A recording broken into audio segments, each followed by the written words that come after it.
ಅದಕ್ಕೆ ಈಗ ವಿರೋಧ ಪಕ್ಷದ ಟೀಮ್ಗಳು ಬಂದಿದೆ. ಯಾಕೆಂದರೆ ಸರ್ಕಾರ ರಜಾ ಹಾಕಿ ಡೆಲ್ಲಿಯಲ್ಲಿ ಕುಳಿತುಬಿಟ್ಟಿದೆ.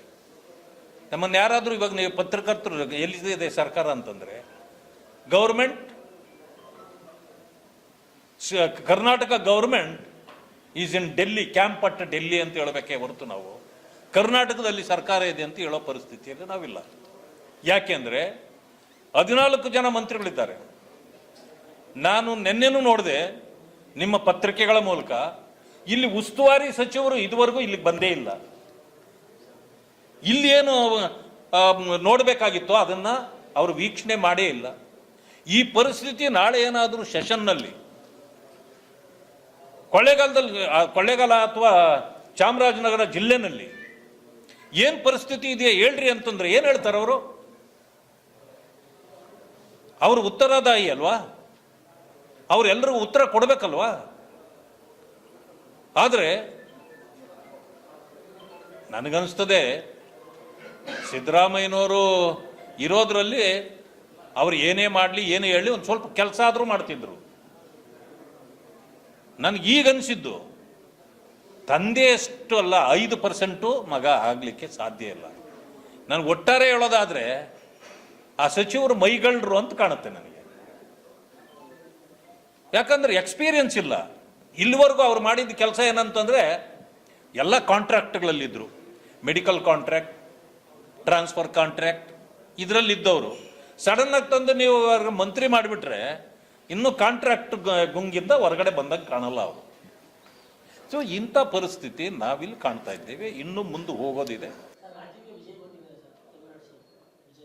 ಹಾಂ, ಅವ್ರು ನೀರು ತಗೊಂಡೋಗಕ್ಕೆ ಬರ್ತಿದ್ದಾರೆ, ನೀರು ಕೊಡಕ್ಕೆ ಬರ್ತಿಲ್ಲ ಅವರು.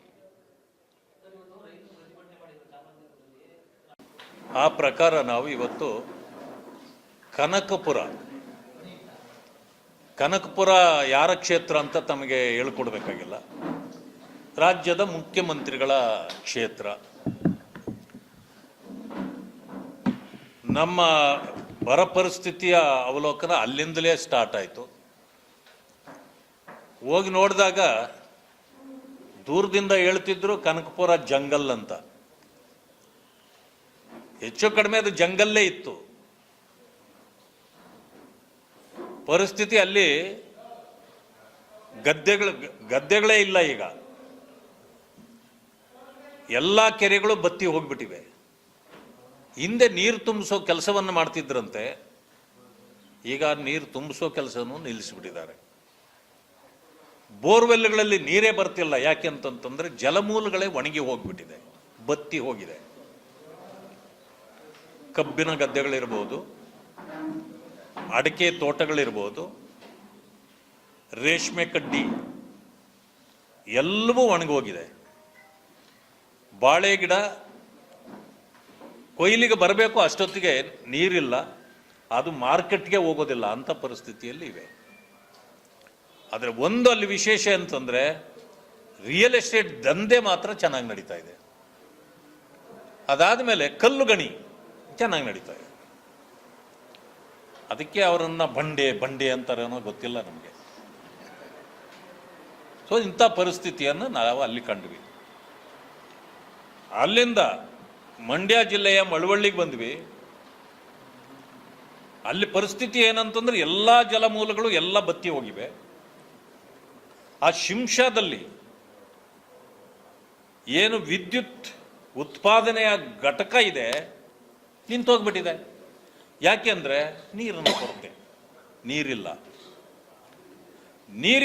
ಅಂತೇಳಿ ಅದನ್ನು ನಿಂತಿದ್ದು ಎಷ್ಟನೇ ಸಾರಿ ಅಂದರೆ 145 ವರ್ಷಗಳ ನಂತರ ಜುಲೈ ತಿಂಗಳಲ್ಲಿ ಪ್ರಥಮ ಬಾರಿಗೆ ನಿಂತಿದೆ.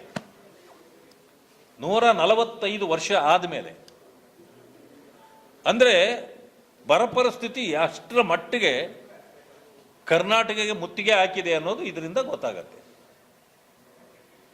ಇಷ್ಟೆಲ್ಲ ಇದ್ರೂ ಕೂಡ ಸರ್ಕಾರ ಎಲ್ಲಿದೆ ಅಂದರೆ ಸೋನಿಯಾ ಗಾಂಧಿ ಮನೆ ಬಾಗಿಲಲ್ಲಿದೆ. ಯಾರಿಗೆ ಹೇಳ್ಬೇಕಿಲ್ಲಿ ಸಂಕಷ್ಟವನ್ನ? ರೈತರು ಯಾರಿಗೆ ಹೇಳ್ಕೋಬೇಕು?